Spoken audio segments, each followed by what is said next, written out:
নমস্কার বন্ধুরা, বর্ণাস ইয়াম্মি কিচেনের আরেকটি নতুন পর্বে আপনাদের সবাইকে ওয়েলকাম।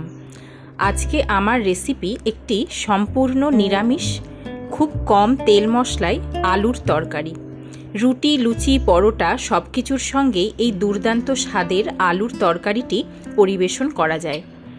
এই রেসিপিটিতে কোনো রকম গুঁড়ো মশলা ব্যবহার করিনি, কিন্তু স্বাদে কোনো অংশে কম নয়। আপনারা একবার ট্রাই করে দেখতে পারেন। চলুন রেসিপিটি শেয়ার করে নিই।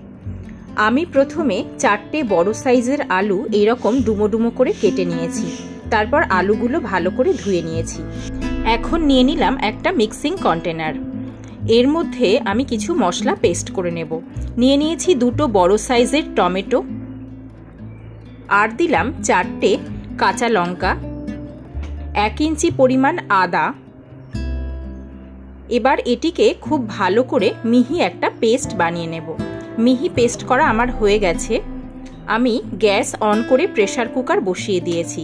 আমি রান্নাটা প্রেসার কুকারেই করব। প্রেসার কুকার গরম করে প্রথমে 2 টেবিল চামচ পরিমাণ সর্ষের তেল দিয়েছি, আর দিয়ে দিলাম 1 চা চামচ পরিমাণ সাদা জিরে, একটা তেজপাতা, একটা শুকনো লঙ্কা ফোড়ন। ফোড়নটা একটু লাল লাল করে কয়েক সেকেন্ড ভেজে নিতে হবে। যখন ফোড়ন থেকে সুগন্ধ বেরোবে, সেই সময় কেটে রাখা আলুগুলো আমি প্রেসার কুকারে দিয়ে দেব। গ্যাসের ফ্লেম হাই রেখে আলুগুলো লাল লাল করে ভেজে নিতে হবে। আলুগুলো একটু নাড়াচাড়া করে দিয়ে দিলাম স্বাদ অনুযায়ী লবণ, আর রঙের জন্য দিয়ে দিলাম 1 চামচ হলুদ।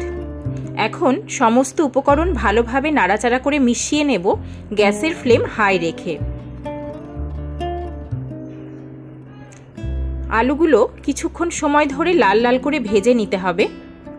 এই পর্যায়ে আমি অ্যাড করে দিলাম বেটে রাখা মশলাটা। কন্টেনার ধুয়ে কিছুটা পরিমাণ আমি জলও অ্যাড করে দিয়েছি। এখন মশলাটা আলুর সঙ্গে মিশিয়ে নিয়ে কিছুক্ষণ সময় কষিয়ে নিতে হবে, তেল বেরোনো পর্যন্ত। তেল ছেড়ে দিলে মশলা কষানো হয়ে যাবে। রঙের জন্য আমি খানিকটা কাশ্মীরি লঙ্কার গুঁড়ো দিয়েছি, এটা সম্পূর্ণ অপশনাল। আর স্বাদের ব্যালেন্সের জন্য দিয়ে দিলাম সামান্য একটু চিনি। চিনিটাও অপশনাল, তবে এই রান্নাটায় একটু চিনি দিলে ঝাল মিষ্টির একটা ব্যালেন্স তৈরি হয়। আর যেহেতু অনেকটা পরিমাণ টমেটো ব্যবহার করা হয়েছে, সেক্ষেত্রে টক ঝাল মিষ্টির একটা ব্যালেন্স তৈরি হয়।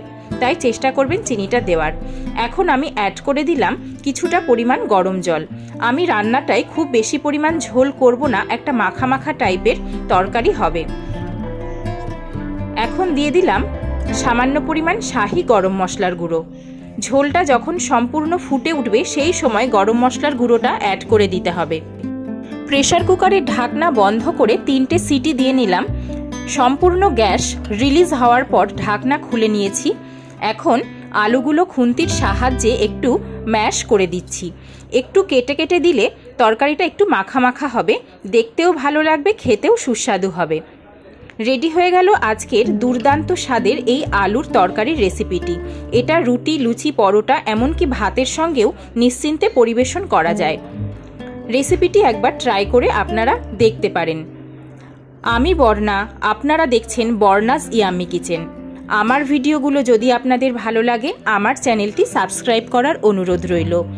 আর আমার রেসিপিগুলো যদি আপনাদের ভালো লাগে, রেসিপিগুলো লাইক, কমেন্ট, শেয়ার করতে ভুলবেন না। সকলে ভালো থাকবেন, সুস্থ থাকবেন। ধন্যবাদ।